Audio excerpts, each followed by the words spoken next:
आदाब प्यारे बच्चों, कैसे हैं आप? ठीक हैं आप सब? जो हमने पिछले सेशन में पढ़ा था आपको याद है वो सब? गुड। अब हम आज पढ़ेंगे प्यारे बच्चों, रोड सेफ्टी एजुकेशन में हमारा आज का जो टॉपिक रहेगा वो रहेगा traffic offences and penalties in India.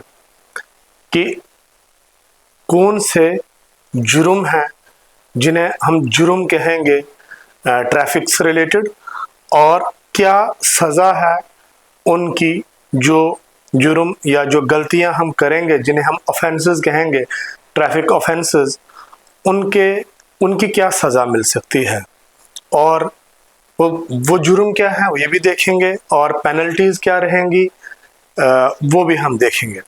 आप जैसे पहली स्लाइड पे ही देख रहे होंगे कि यहाँ पे लिखा है don't drink and drive, don't use mobile while driving, don't over speed, don't jump red light को जंप ना करें।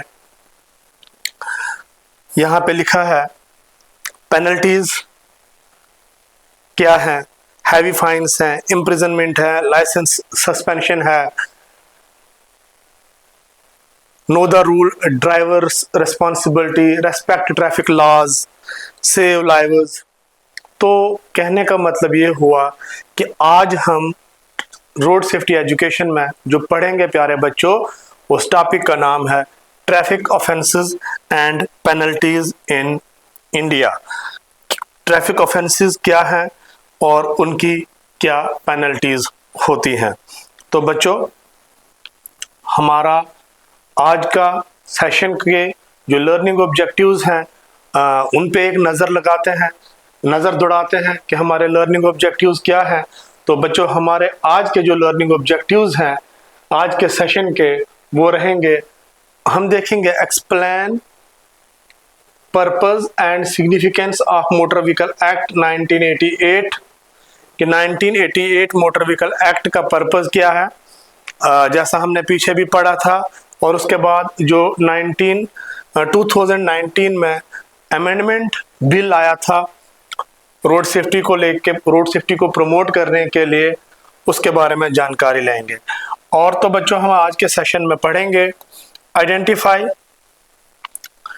कॉमन ट्रैफिक ऑफेंसेस, कौन से हैं वो ऑफेंसेस जो ज़्यादातर हम लोग करते हैं ड्राइविंग के दौरान, कौन से वो जुर्म हैं जो ज़्यादातर किए जाते हैं ड्राइविंग के दौरान, जैसे कि ओवर स्पीडिंग है, तेज़ चलाना है, ड्रंक ड्राइविंग है, ड्रिंक करके ड्राइव करना है, डेंजरस ड्राइविंग, सिग्नल जंपिंग या हेलमेट के बगैर चलाना, लाइसेंस के बगैर चलाना, एक ये देखेंगे।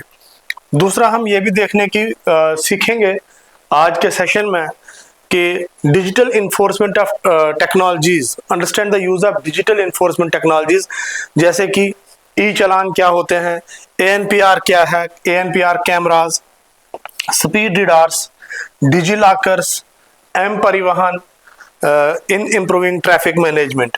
फिर ये भी हम आज सीखेंगे इस सेशन में कि recognise the importance of giving priority to emergency vehicles, कि इमरजेंसी व्हीकल्स जो हैं उनको प्रायोरिटी देनी है, कैसे देनी है, क्यों देनी है, and understand the provision related to good Samaritan protection, develop a positive attitude towards becoming a responsible, law abiding and safety conscious user. तो ये हमारे आज के सेशन के लर्निंग ऑब्जेक्टिव्स रहेंगे। तो बच्चों, लर्निंग ऑब्जेक्टिव्स खत्म होने के बाद जैसा कि हमारे टॉपिक का आज का नाम है ट्रैफिक ऑफेंसेस एंड पेनल्टीज, पहले हम ये देखेंगे, ये समझने की कोशिश करेंगे कि ये जो ट्रैफिक ऑफेंसेस और पेनल्टीज हैं इनकी बात हम क्यों कर रहे हैं और इनकी बात हमें क्यों करना ज़रूरी है। जब आपको याद होगा कि मोटर व्हीकल एक्ट 1988 में आया, तो मोटर व्हीकल एक्ट 1988 लाने के बाद ट्रैफिक डिपार्टमेंट्स का एस्टैब्लिश किया गया, हमारा मोटर व्हीकल डिपार्टमेंट बनाया गया, यूटी लेवल, स्टेट लेवल पे इनके डिपार्टमेंट्स बनाए गए, आरटीओ ऑफिस खोले गए, एआरटीओ ऑफिस खोले गए, और उसके बाद उसके साथ ही जब 1988 में मोटर व्हीकल एक्ट आया तो मोटर व्हीकल एक्ट के आने के बाद 1989 में इंडियन रोड रेगुलेशन करके उसी एक्ट के तहत कुछ लॉज बनाए गए, जिन लॉज में पेनल्टीज वगैरह को फिक्स किया गया कि ये पेनल्टीज रहेंगी। उनको हम इंडियन रोड रूल्स भी कहते हैं, और ये भी कहते हैं उसको इंडियन रोड रूल्स के नाम पे भी पढ़ा जाता है, या ऐसे पढ़ा जाता है कि इंडियन रोड रेगुलेशन रूल्स, कि इंडियन रोड्स के रेगुलेशन रूल्स क्या हैं, यानी कि रोड पे चलने के रूल्स क्या हैं। तो उसके साथ ही 1989 में ही सेंट्रल मोटर व्हीकल रूल्स आए। उसके बाद तो जो मोटर व्हीकल एक्ट जो ये था हमारा 1988 का, उसके बाद अमेंडमेंट जो हुई, तो जब मोटर व्हीकल एक्ट में अमेंडमेंट हुई 2016 और 19 में, तो 19 में बहुत ज़्यादा अमेंडमेंट हुई। जो नॉर्मली फाइन 5,000 का था उसे सीधे इंक्रीज कर दिया 5,000 और 10,000 पहुंचा दिया।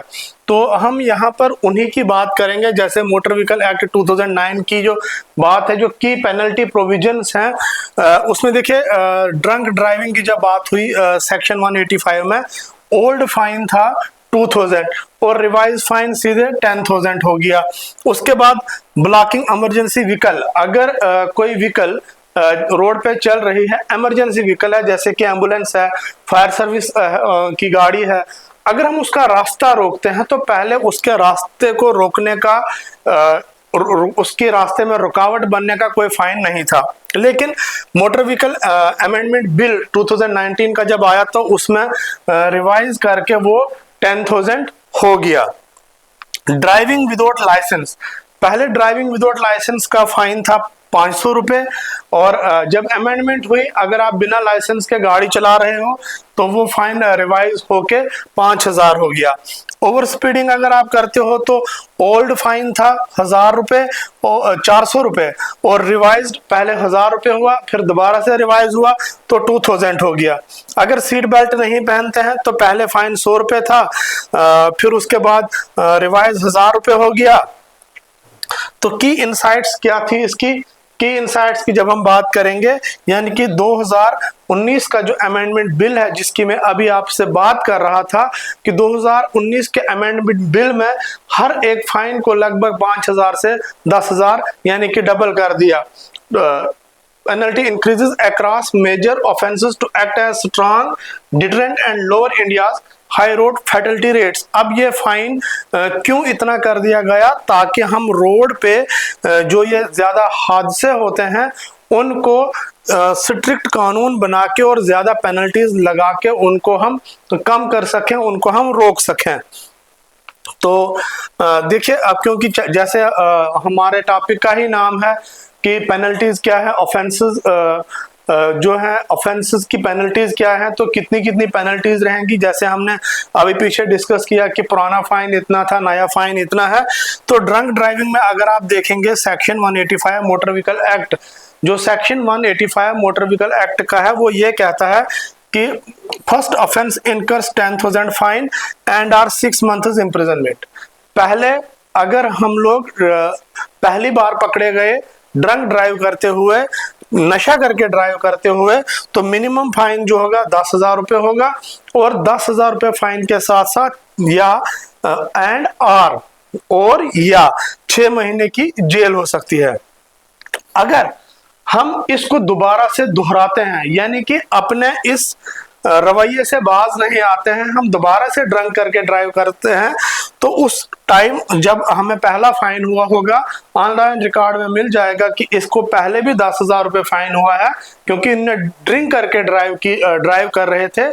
तो अब जब दोबारा से पकड़े गए तो उस वक्त फाइन जो 10,000 की जगह वो 15,000 हो जाएगा, और पहले 6 महीने की जेल थी, अब 2 महीने की जेल हो जाएगी। यानी कि ऑफेंस हमारा है ड्रंक ड्राइविंग, और इम्प्रिजनमेंट क्या है? पहले बार पकड़े गए 10,000 रुपये फाइन, 6 महीने की जेल, दूसरी बार पकड़े गए 15,000 रुपये फाइन, 2 महीने की जेल, 2 साल की जेल, सॉरी। उसके बाद है डेंजरस ड्राइविंग। अगर हम रैश ड्राइविंग करते हैं, डेंजरस ड्राइव करते हैं, तो उसमें सेक्शन 184 मोटर व्हीकल एक्ट कहता है कि रेड लाइट जंपिंग, अगर हम सिग्नल पे हैं, ट्रैफिक सिग्नल पे, और रेड लाइट को जंप करते हैं, hand held mobile phone usages, और अगर हम फोन कान के साथ रख के एक हाथ से ड्राइव कर रहे हैं, एक हाथ से फोन पे बात कर रहे हैं, and aggressive driving lead to fines between, aggressive होके, गुस्सा होके ड्राइव कर रहे हैं तो हमें 10,000 से 1,000 से लेके 5,000 के बीच में फाइन होगा और ड्राइविंग लाइसेंस भी हमारा जब्त हो जाएगा। तो दूसरा है फिर ऑफेंस, तीसरा ऑफेंस जो जिसकी हम बात कर रहे हैं, that is unlicensed driving. Unlicensed driving में क्या है, सेक्शन 181 मोटर व्हीकल एक्ट का कहता है कि driving without a valid driving licence, अगर हम ड्राइव कर रहे हैं बिना ड्राइविंग लाइसेंस के, और ऐसी ड्राइविंग लाइसेंस के जिसकी वैलिडिटी ही नहीं है, अगर ड्राइविंग लाइसेंस है हमारे पास लेकिन हम उस ड्राइविंग लाइसेंस की वैलिडिटी नहीं है, तो उस सूरत में भी हमें फाइन 5,000 का होगा एंड कम्युनिटी सर्विस मैंडेट। ये तो बात है बच्चों ऑफेंसेस की, कि ड्रंक ड्राइविंग है, डेंजरस ड्राइविंग है, अनलाइसेंस्ड ड्राइविंग है, सिग्नल जंपिंग है, किसके कितने फाइन्स हैं। और ये भी ऑफेंस है, जुवेनाइल ऑफेंस अकाउंटेबिलिटी। अगर जैसे हम पिछले सेशन में पढ़ रहे थे कि जुवेनाइल, अगर जुवेनाइल हादसा करता है, जुवेनाइल से एक्सीडेंट होता है, तो उसकी सजा उनके पेरेंट्स को मिलेगी। उनको जुवेनाइल एक्ट के तहत उनके साथ केस चलेगा बच्चों के ऊपर, तो पेरेंट्स को भी सजा होगी। तो अगर जुवेनाइल का ऑफेंस है, स्ट्रिक्ट लीगल प्रोविजन है यहाँ पर सेक्शन 199A में, under the Motor Vehicle Amendment Act, when a juvenile commits a traffic offence, the parent or guardian of vehicle owner is deemed legally guilty। कहने का मतलब है कि अगर, जैसे हमने पिछले सेशन में भी पढ़ा था कि बच्चा गलती करता है, जुवेनाइल है वो, अंडर एज है वो, तो मोटर व्हीकल एक्ट के तहत उस बच्चे के पेरेंट्स को कानूनन उसका कसूरवार ठहराया जाएगा और उन्हें सजा होगी। अब उसके साथ साथ पेनल्टीज में और क्या क्या आएगा, a fine of ₹25,000 up to 3 years imprisonment, 25,000 का फाइन, 3 साल की जेल फॉर द गार्डियन। ये उस जुवेनाइल के गार्डियन, पेरेंट्स जो भी होंगे या जो गाड़ी का ओनर होगा जिसने उस बच्चे को गाड़ी चलाने को दी होगी, तो उस सूरत में उसका 25,000 रुपये फाइन होगा, 3 साल की जेल होगी, and 12-month cancellation of the vehicle registration certificate. जो हम कल बात कर रहे थे कि रीजनल ट्रांसपोर्ट अथॉरिटी जो है गाड़ियों की रजिस्ट्रेशन करता है, जो रजिस्ट्रेशन सर्टिफिकेट होगा, रजिस्ट्रेशन सर्टिफिकेट की 12 महीने के लिए कैंसिलेशन हो जाएगी, ये पेनल्टी है। फर्दर मोर, और क्या होगा, juvenile is tried under the juvenile justice act. Parents को तो सजा होगी, गाड़ी के ओनर को तो सजा होगी, लेकिन जो वो जुवेनाइल है, वो जो बच्चा है जो गाड़ी चला रहा था, जिसने कमिट किया है ऑफेंस, जिसकी वजह से हादसा हुआ है, उसको भी, उसके खिलाफ भी मुकदमा चलेगा under justice juvenile justice act and rendered ineligible for a driving licence until reaching 25 years of as.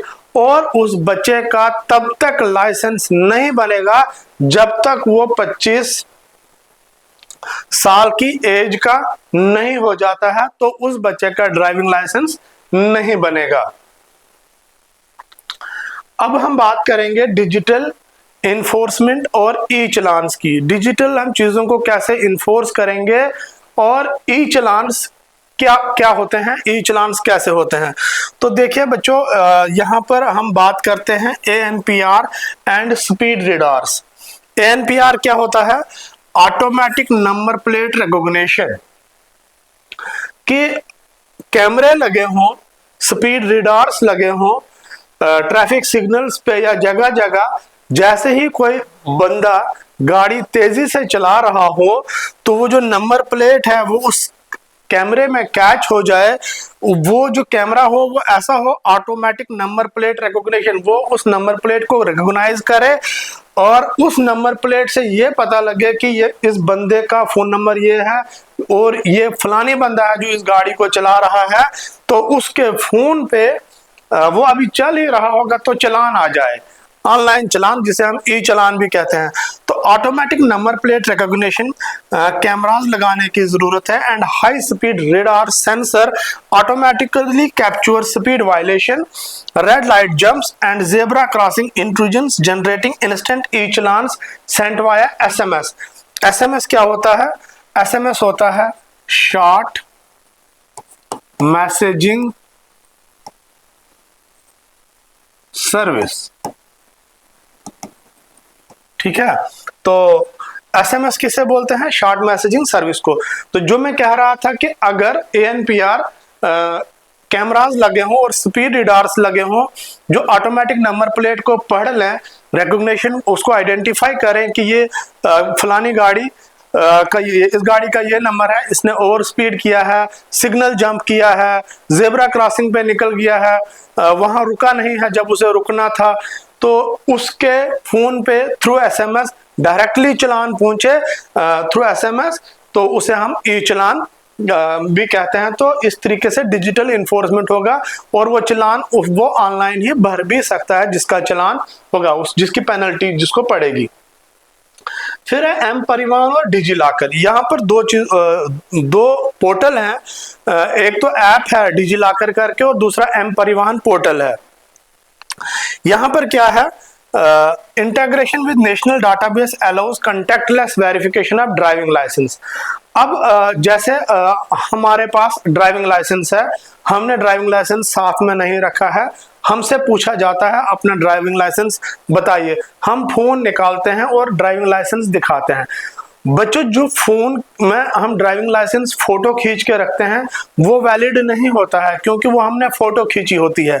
लेकिन अगर आप अपनी ड्राइविंग लाइसेंस का नंबर उन्हें बताएंगे या आपका ड्राइविंग लाइसेंस आपके डिजी लॉकर के अकाउंट में होगा, digi locker government recognised app है, गवर्नमेंट की एक ऐप है जिसमें हम 10वीं के बाद जितनी भी डिग्रीज करते हैं रोल नंबर डाल के अपने मार्कशीट्स भी डाउनलोड कर लेते हैं, बाकी चीजें भी डाउनलोड करते हैं, तो हम अपना ड्राइविंग लाइसेंस का नंबर डाल के ड्राइविंग लाइसेंस वहां डाउनलोड करते हैं, गाड़ी का नंबर डाल के गाड़ी की आरसी डाउनलोड करते हैं, गाड़ी का पीयूसी बनाया होगा जिसे पोल्यूशन सर्टिफिकेट कहते हैं, जो नई गाड़ियों के 6 महीने के बाद बनना शुरू हो जाता है, पहले 6 महीने बंद नहीं होती है जरूरत, उसके बाद बनता है, तो वो भी सारी चीजें ऑनलाइन होती हैं, हम डिजी लॉकर में रख सकते हैं।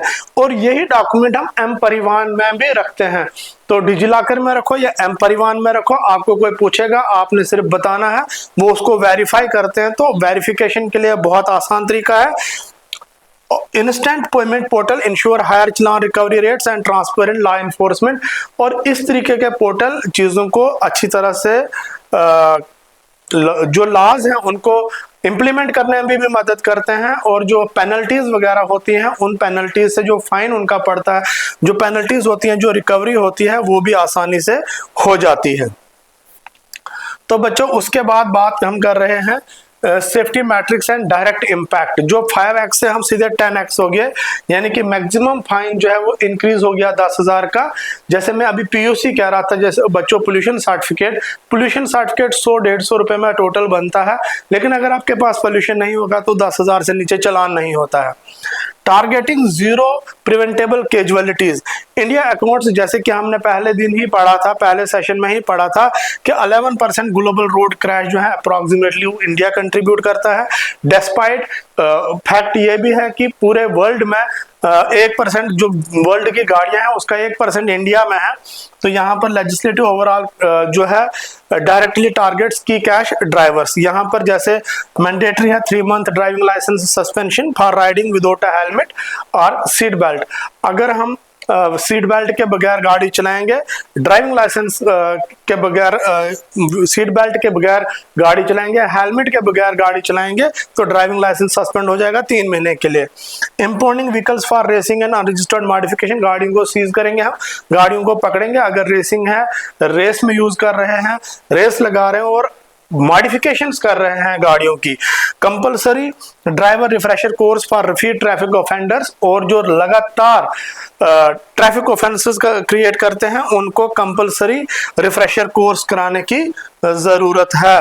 तो बच्चों, अब स्पेशल इमरजेंसी, जैसे हमने, हमारा एक लर्निंग ऑब्जेक्टिव ये भी था कि जो इमरजेंसी गाड़ियों को रोकेगा या इमरजेंसी गाड़ियों को चलने में रुकावट बनता है या बनाते हैं लोग, तो उनके ऊपर क्या जुर्म है, वो उनका ऑफेंस किस में आता है और पेनल्टी कैसे है। तो इमरजेंसी व्हीकल की प्रायोरिटी है section 194 E motor vehicle act जो है उसको डील करता है। वो कहता है failing to yield a right of way to emergency vehicle, जैसे कि ambulance, fire tenders, police responses cars, draws a 10,000 fine and potential community service. यहाँ पर क्या होता है कि अगर हम किसी भी फायर सर्विस का, एम्बुलेंस का या पुलिस रेस्पॉन्स कोई ऐसी गाड़ी होगी उनका रास्ता रोकेंगे तो 10,000 रुपये फाइन होगा। तो इन्फोर्सिंग ऑफिसर्स लाइबिलिटी, जो जिन ऑफिसर्स को इस काम के लिए रखा गया है कि वो इस लॉ को इन्फोर्स कराएंगे, लागू करवाएंगे, तो section 210 B motor vehicle act का कहता है एनी ट्रैफिक पुलिस और law enforcement officer who commits an offence under the act is liable. अगर कोई ट्रैफिक पुलिस वाला या ट्रैफिक वाला जो इन लॉज को लागू कराते हैं वो गलती करेंगे, under the act is liable to pay twice the penalty specified for that offence. अगर मैं गलती करता हूं मुझे 10,000 रुपये फाइन होता है, लेकिन अगर यही गलती इस लॉ को इंप्लीमेंट कराने वाले करेंगे, जैसे कि कोई ट्रैफिक पुलिस वाला करेगा या कोई ऑफिसर करेगा, तो उसको इस 10,000 की जगह जो फाइन है वो 20,000 पड़ेगा, यानी कि उसका डबल फाइन हो जाएगा। वो डबल फाइन किस सेक्शन में लिखा है कि उसको होगा, section 210 B motor vehicle act का ये कहता है कि उसको डबल फाइन होना चाहिए। तो बच्चों अब कुछ प्रिवेंटिव रोड टिप्स हैं, रोड सेफ्टी टिप्स हैं, वो क्या है जिनसे हम रोड्स पे एक्सीडेंट होने से बच सकते हैं। तो पहला है वियर सर्टिफाइड प्रोटेक्टिव इक्विपमेंट। वो इक्विपमेंट पहनना चाहिए जो सर्टिफाइड हो, जो हमें बचा सकें। Always wear bureau of Indian standard, यानी कि BIS bureau of Indian standards /IS mark 4151 certified helmets and fasten seat belts for all passengers including rear occupants। सबसे पहले एक तो प्रिवेंटिव मेयर ये है कि हम लोग वो सेफ्टी गियर्स पहने जो ब्यूरो ऑफ इंडियन स्टैंडर्ड या इंडियन स्टैंडर्ड से सर्टिफाइड हो, उनके ऊपर ये कोडिंग हो। और तो और जो खासकर आगे सीट बेल्ट सभी लोग पहने, चाहे आगे बैठे हो या पीछे बैठे हो, लेकिन जो आगे बैठे हो उनके लिए कंपलसरी है। उसके बाद कीप डिजिटल डॉक्यूमेंट्स एक्सेसिबल। जैसा कि मैंने आपको अभी बताया कि अगर हम डिजी लॉकर में या एम परिवहन में डॉक्यूमेंट्स रखेंगे तो हम चालान से बच सकते हैं। तो हमने वो इजीली एक्सेसिबल रखना है, फोटो वाले नहीं रखने हैं, वो लोग नहीं मानते हैं, वो नहीं चलते हैं। तो store valid driving licence, RC, गाड़ी का इंश्योरेंस जरूरी होना चाहिए, PUC होना चाहिए, pollution in approved government apps like. ये डॉक्यूमेंट्स हमने कहाँ पे रखने हैं, या तो डिजी लॉकर में रखने हैं या एम परिवहन में रखने हैं, ताकि हम चालान वगैरह होने से बच सकें। जहां पर ट्रैफिक सिग्नल्स हो उसकी रेस्पेक्ट करनी है। अगर रुकने के लिए बोला गया तो वहां पे रुकना है। Strictly respect speed and signals, avoid over speeding and signal jumping. Signal jumping को अवॉइड करना है, सिग्नल नहीं तोड़ना है, ओवर स्पीड नहीं चलाना है, लैंड डिसिप्लिन मेंटेन रखना है। एंड गिविंग वे, जहां पर हमें किसी को इंटरसेक्शंस पे रास्ता देने की जरूरत है, अगर हमारे न रास्ता देने की वजह से कोई हादसा हो गया तो ऐसे चीजों से हमें परहेज करना है, एक्सीडेंट रिस्क को कम करना है और दूसरों को रास्ता देना है। Good Samaritan protection under section 134A motor vehicle act, citizens helping road accident victims are protected from harassment. 134A motor vehicle act का कहता है कि जो लोग मदद करते हैं उन लोगों की जिनका कोई हादसा होता है, एक्सीडेंट, रोड एक्सीडेंट होता है, उनको बचाया जाता है from harassment, civil liability and mandatorily police questioning. पहले क्या होता था, लोग डरते थे, किसी एक्सीडेंट वाले को हॉस्पिटल लेके जाते थे तो हॉस्पिटल वाले कहते थे पहले पुलिस केस होगा फिर इसको देखेंगे। तो मोटर व्हीकल एक्ट की जो अमेंडमेंट है 134A सेक्शन ये कहता है कि जो किसी की मदद करेगा उसे पुलिस क्वेश्चनिंग नहीं करेगी, उसे कोई हरास नहीं करेगा, उसे भी प्रोटेक्ट किया जाएगा जो किसी उस आदमी की मदद करेगा जो हादसे का शिकार होगा, यानी कि जिसका एक्सीडेंट होगा। तो बच्चों ये छोटा सा टॉपिक था कि रोड ट्रैफिक ऑफेंसेस क्या है, कौन से ऐसे जुर्म हैं जिनको ट्रैफिक ऑफेंसेस कहते हैं और पेनल्टीज क्या है, कितना फाइन होता है वो। तो हम ये कह सकते हैं drive safe, stay connected, drive safe, stay compliant. Road safety is a collective responsibility. Road safety किसी एक की रेस्पॉन्सिबिलिटी नहीं है, हम सबकी रेस्पॉन्सिबिलिटी है, कलेक्टिव रेस्पॉन्सिबिलिटी है। Knowledge of traffic laws empowers responsible driving. अगर हमें ट्रैफिक लॉज का नॉलेज होगा तो हम रेस्पॉन्सिबल ड्राइविंग कर सकते हैं। तो बच्चों आज के लिए इतना ही, फिर मिलेंगे अगले सेशन में। Thank you.